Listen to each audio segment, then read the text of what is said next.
Hello, कैसे हैं प्यारे बच्चों। तो आज पार्ट 3 हम पढ़ेंगे प्रॉफिट एंड लॉस का। कुछ मज़ेदार होने वाला है, तो यहाँ बने रहिएगा।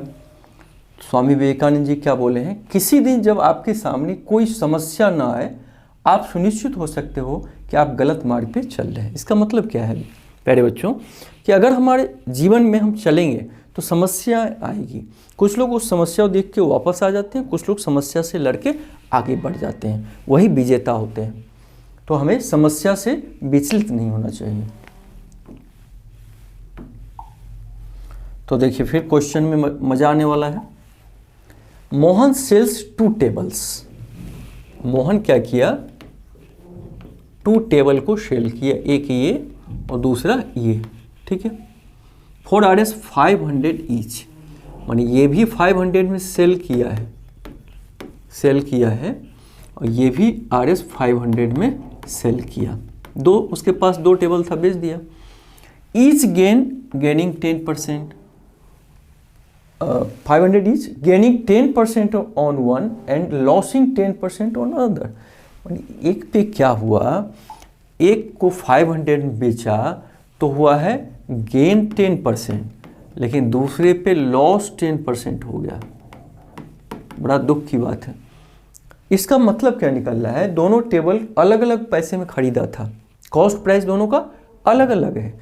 एक 500 में बेचा तब भी प्रॉफिट आया, इसका मतलब 500 से कम में खरीदा था। एक 500 में बेचा तो लॉस लग रहा है, इसका मतलब एक 500 से ज़्यादा में खरीदा था। तो ठीक है। On the find the gain और loss percent on whole transaction. मतलब क्या है कि पूरे ट्रांजेक्शन, मतलब ये दोनों टेबल का जितने में खरीदा ऐड कर दो और टोटल जितने में बेचा ऐड कर दीजिए, तो होल ट्रांजैक्शन पे कितना प्रॉफिट हुआ कि लॉस हुआ, प्रॉफिट या लॉस परसेंट। तो होल ट्रांजैक्शन में हमें सेलिंग प्राइस तो मालूम है 500 तो कितना हो जाएगा 1000। होल ट्रांजैक्शन में सेलिंग प्राइस तो मालूम हो गया, होल ट्रांजैक्शन में कॉस्ट प्राइस मालूम करना है। तो उसके लिए पहले इसका कॉस्ट प्राइस निकाल लो, फिर इसका कॉस्ट प्राइस निकालिए। तो इसका निकालने के लिए देखिए, गेन 10% का मतलब क्या होता है कि SP सेलिंग प्राइस Rs 110, तो CP कितना हो जाएगा 100। 10% गेन का मतलब क्या, हम अगर 110 बेचते हैं खरीदते हैं 100 में, इसलिए 1 में, तो 100/110। इसलिए कितना में सेल कर रहा है 500 में, तो 500 में सेल कर रहा है, तो 100/110 इंटू 500, ठीक है। तो ये जीरो कैंसिल, तो 50 मतलब 5000/11 आया, ठीक है। तो एक का इसका मतलब इसका CP हमें निकल गया 5000/11, ठीक है।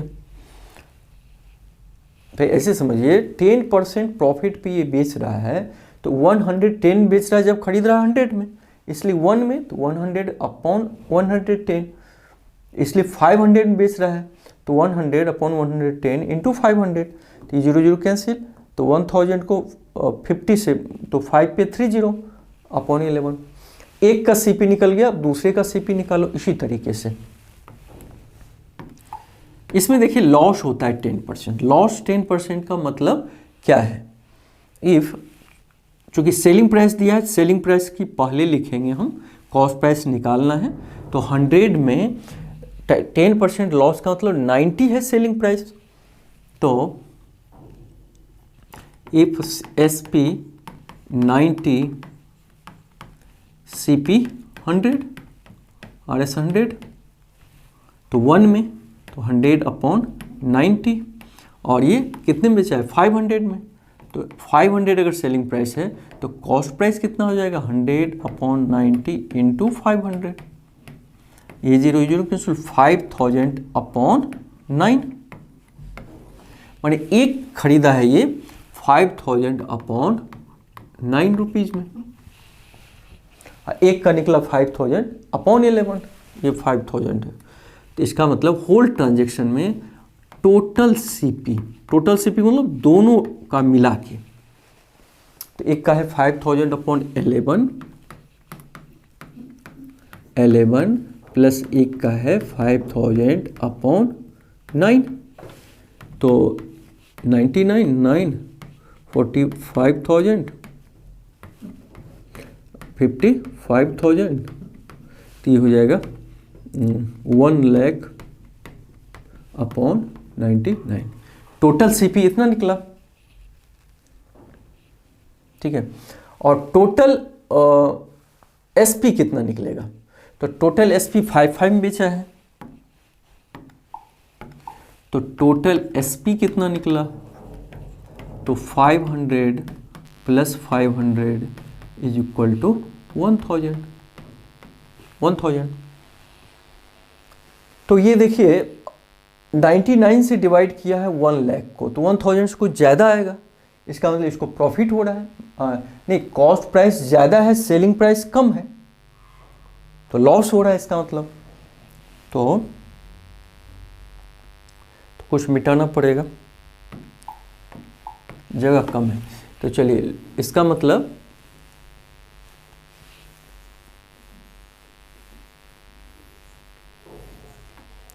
ठीक है।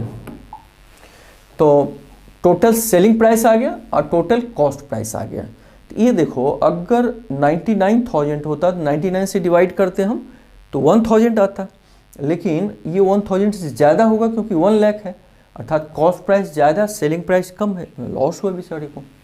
तो therefore loss is equal to S C P minus S P. तो सी पी है 1 लाख अपॉन 99 माइनस 1000, तो ये 99 एलसीएम लेंगे तो 1 लाख माइनस 99 को 1000 से मल्टीप्लाई करेंगे 99,000, तो बराबर हो जाएगा 1000। ये हो गया लॉस। तो लॉस परसेंट निकालने के लिए लॉस अपॉन सीपी इंटू 100, तो लॉस निकला है 1000 अपॉन 99, और सीपी कितना है 1 लाख अपॉन 99, तो 1 लाख से नीचे मल्टीप्लाई हो जाएगा और अपॉन 99, ये 99 फिर ऊपर चला जाएगा, क्योंकि नीचे जब मान लो 1/2 1/3 तो फिर 3 ऊपर चला जाता है, क्योंकि वो डिवाइड होता है, तो डिवाइड पलट के फिर मल्टीप्लाई हो जाएगा। जैसे अगर कहीं 3 लिखा हो अपॉन 2/5 लिखा हो, तो 3 इसका मतलब डिवाइड अपॉन 2/5, तो 3 इंटू 5/2, तो देखो 5 ऊपर चला गया ना। अच्छा, इंटू 100, लॉस कितना आया है, लॉस आया टोटल, ये देखो 1000/99। अच्छा, सीपी कितना है 1 लाख अपॉन 99, तो 1 लाख अपॉन 99 ऊपर जाएगा इंटू 100, तो ये इससे कट गया, ये 20 कट गया, ये 30 मतलब 1% का बेचारे को लॉस लग गया पूरे सौदे में। इस तरह हम दोनों को अलग अलग कॉस्ट निकाल दिए, सेलिंग प्राइस निकाल दिए, नेट निकल गया। अगला क्वेश्चन है, Ram purchase 2 books 500 each. 2 book खरीदा, मान लो ये और ये दोनों खरीदा कितने में 500 में, अर्थात दोनों का सीपी कॉस्ट प्राइस कितना कितना हो गया 500। ही sold one 10% gain and other 10% loss. ये मान लो 10% गेन पे बेचता है और ये 10% लॉस पे बेचता है। तो अभी हम आगे यहाँ तक पढ़े हैं, अगर 500 सीपी है और गेन 10% है तो हम सेलिंग प्राइस निकालें इसका। तो सेलिंग प्राइस 2 तरीका से निकाल देगा, 100 मान के, वैसे भी 500 सीपी प्लस 500 पे गेन हुआ है 10%, तो कॉस्ट प्राइस में जितना गेन हुआ ऐड करेंगे हम।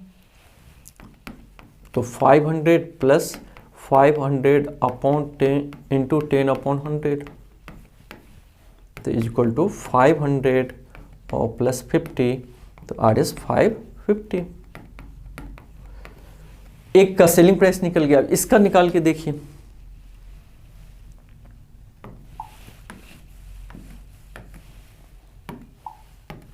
ठीक है, ये इसका सेलिंग प्राइस, तो सेलिंग प्राइस तो कॉस्ट प्राइस 500 तो कॉस्ट प्राइस माइनस लॉस होता है सेलिंग प्राइस।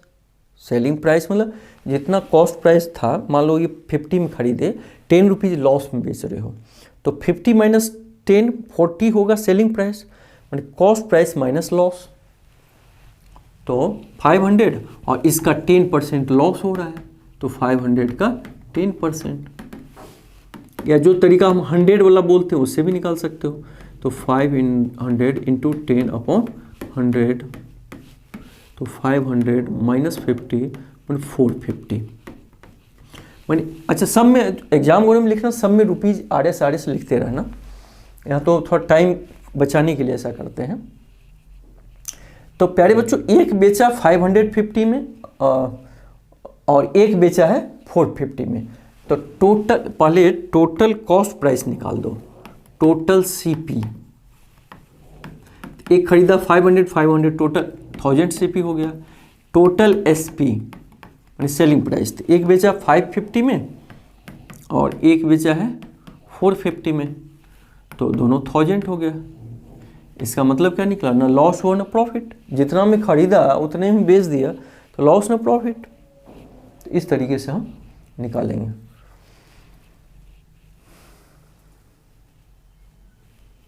ठीक है, तो आगे देखते हैं क्वेश्चन नंबर 3। ये रिडक्शन मतलब क्या होता है, कम होना, छूट होना। A reduction of 20% price of sugar. मान लो पहले था शुगर 100 रुपीज़ RS 100 पर केजी, मतलब 1 किलो का दाम आप खरीदते तो 100 लगता, मान लीजिए। रिडक्शन मतलब कम हो गया 20%, अब कितना हो गया, 80 रुपये हो गया 1 केजी का कॉस्ट। अब आप खरीदने जाते हो 100 रुपीज़ लेके, तो ATM मिल जाता है, 20 आपके जेब में बच जाता है। तो अब आगे क्या कर रहा है, by how much % consumption should be increase so that expense will be same. भाई अब सस्ता हो गया तो पैसा बचेगा, तो थोड़ा और खरीद लेंगे, तो कंजम्पशन से तब क्या रहेगा, बढ़ाना पड़ेगा, खर्चा सेम रहे। आप 100 लेके पहले जाते थे, 1 केजी चीनी उठा के ले आते थे, अब जा रहे हो तो 80 रुपीज़ में ही 1 केजी मिल गया है। तो कह रहा है एक्सपेंस उसका सेम रहे, एक्सपेंसेज सेम रहे, मतलब 100, तो 100 मतलब 20 रुपया का, तो और ज़्यादा चीनी खरीदेगा ना। तो वही पूछ रहा है कितना ज़्यादा खरीदेगा, मतलब कितना कंजम्पशन बढ़ा देगा। तो पहले मान लो वो 100 रुपया टोटल खर्चा करता था और 1 केजी चीनी खरीदता था।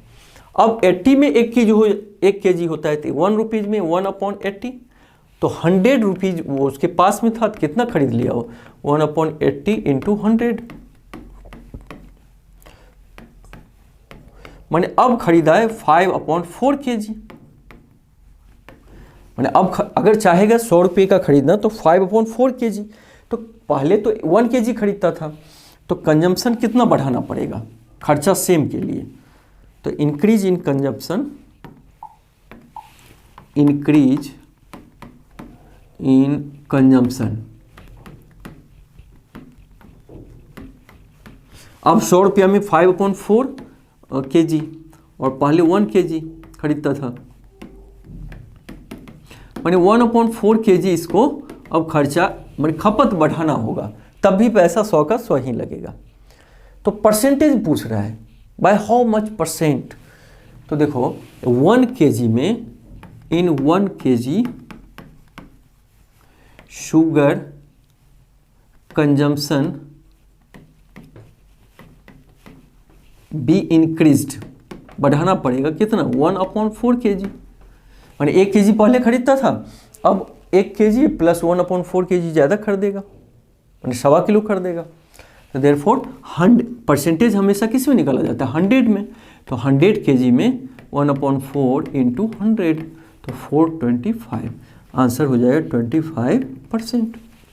फिर से समझिए, पहले 100 रुपये में बेचारे 1 किलो खरीदता, अब रेट घट गया तो 80 रुपया में 1 किलो मिलता है, तो जितना ले गया 100 रुपया में इसका 5/4 केजी मिलेगा, यानी ज़्यादा मिलेगा। कितना ज़्यादा मिलेगा, तो अब मिल रहा है 5/4, पहले 1 मिलता था, मैंने 1/4 केजी ज़्यादा मिल रहा है। तो खर्चा सेम रखने के लिए ज़्यादा खरीदना पड़ेगा। तो 1 kg शुगर में कंजम्पशन उसको बढ़ाना पड़ेगा कितना, 1/4, कंजम्पशन में इंक्रीज करना होगा। तो इसका मतलब 100 kg में 25% बढ़ाना हुआ। उसमें दे रहा है ना कि कंजम्पशन कितना परसेंट, ठीक है, consumption should be increase so that by how much percent, percent में पूछ रहा है, तो ऐसे ही निकालेंगे। तो आगे देखते हैं। अच्छा, जो क्वेश्चन बनाते हैं आप लोग अपने से जरूर बाद में लगाइएगा। If the selling price of A watch, मान लो ये वॉच है, 5/6 of its cost price. Suppose कीजिए कॉस्ट प्राइस कितना है x, तो सेलिंग प्राइस बोल रहा है कि कॉस्ट प्राइस का 5/6 है। If the selling price of A watch 5/6 of its cost price, तो कॉस्ट प्राइस x माने तो सेलिंग प्राइस ये हो जाएगा। तो सेलिंग प्राइस 5x/6। अब बताओ लॉस हुआ कि प्रॉफिट, तो पहले x में और ये 5x/6, तो ये निकालने के लिए हम कैसे निकालते हैं, मान लो ये x है और 5/6x है, तो दोनों में कौन छोटा है कि बड़ा है, /1 कर सकते हो। अब x को भूल जाओ, ठीक है, तो ये 1 हो गया 1/1, ये हो गया 5/6। 6 को 1 से मल्टीप्लाई करेंगे 6, 1 को 5 से करेंगे 5, तो इसका मतलब ये ज़्यादा आ रहा है, इसका मतलब ये पार्ट ज़्यादा है, माने ये ज़्यादा, कॉस्ट प्राइस ज़्यादा है, सेलिंग प्राइस कम है, इसका मतलब लॉस लगेगा बेचारे को। तो लॉस इज, माने वैसे पता ही नहीं चलेगा कि कौन ये बड़ा है कि ये बड़ा है, तो इस तरह आप समझ सकते हो कौन बड़ा है। तो लॉस बराबर CP माइनस SP, तो CP x है, SP 5x/6 है, तो 6x माइनस 5x, तो ये हो जाएगा x/6। तो लॉस परसेंट पूछ रहा है, तो लॉस परसेंट निकालने के लिए, तो loss percent is equal to loss into 100/CP। तो लॉस कितना निकला है, x/6, यही तो लॉस है, तो x/6 और CP कितना माने हैं x, तो यहाँ पे x होगा इंटू 100, तो 100/6, 2 3 या 2 50 या 16 होल 2/3% इसको लॉस लगेगा। समझ में आया कि नहीं। Cost price x, selling price कह रहा है x का 5/6, तो इस तरह निकाल दिए तो लॉस हो गया। लॉस कितना निकला x/6, तो लॉस परसेंट लॉस/CP into 100, loss x/6 CPx into 100, तो x कैंसिल, तो इसको छोटू करेंगे 16 होल 2/3% आएगा। अगला है question, by selling a watch at RS 450 Mohan loses 10%। अर्थात सेलिंग प्राइस कितना हो गया RS 450 और इसको करने से बेचारे को लॉस आ गया कितना 10%। अब अभी आगे एकदम पढ़ने की जरूरत नहीं, पहले इससे सोचो क्या निकल सकता है। सेलिंग प्राइस लॉस, तो कॉस्ट प्राइस हम निकाल सकते हैं कैसे। 10% लॉस का मतलब हुआ कि इफ SP 100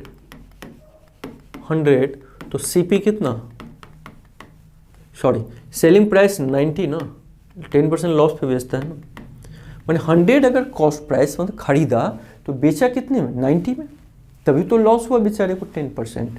तो सेलिंग प्राइस अगर 1 रहेगा तो 100/90 और सेलिंग प्राइस अगर 450 रहेगा तो 100/90 इंटू 450, इससे हम कॉस्ट प्राइस निकाल देंगे 95 जा, तो 500 इसका मतलब कॉस्ट प्राइस होगा। अब आगे देखते हैं क्या बोलता है, जितना निकल सकता है निकालो ना। अच्छा, अब कह रहा है at what percent must be sell it to gain 10%। कह रहा है कितने में बेचेगा कि 10% लाभ हो, तो मतलब कॉस्ट प्राइस निकालते तब ना, क्योंकि कॉस्ट प्राइस पे ही तो प्रॉफिट का गणना होता है, कैलकुलेट करते हैं, तो इसलिए अच्छा रहा कॉस्ट प्राइस पहले से ही निकाल के हम रखे। तो अब देखो नए कहानी में क्या हुआ, हमने कॉस्ट प्राइस निकाल दिया कितना RS 500, ये देखो 500, और अब इसको गेन 10% पे बेचना है। क्वेश्चन में दिया है ना कि 10% के गेन पे, ये देखिए must sell be to gain 10%, तो ठीक है। तो कॉस्ट प्राइस 500, गेन है 10%, तो सेल बस सेलिंग प्राइस पूछ रहा है। तो गेन 10% का मतलब क्या है, CP 100, तो SP कितना, सोचिए 100 का चीज़ 110 बेचेगा, इसलिए 1 का तो 110 अपॉन 100, देयरफॉर 500 अगर CP है तो SP 110 अपॉन 100 इंटू 500, तो 0 0 कैंसिल, तो 550, ये आंसर हो जाएगा। यानी उसको 10% प्रॉफिट के लिए ₹550 में सेल करना पड़ेगा। तो क्या किया हमने, सेलिंग प्राइस 450 दिया था, लॉस 10%, पहला केस था। तो इससे हम गणना कर लिए खरीदा था कितने में बेचारा, 500 में, वो कहानी समाप्त। अब 500 में खरीदा, कह रहा 10% यदि गेन पे बेचे तो कितना में बेचेगा, 550 में बेचेगा।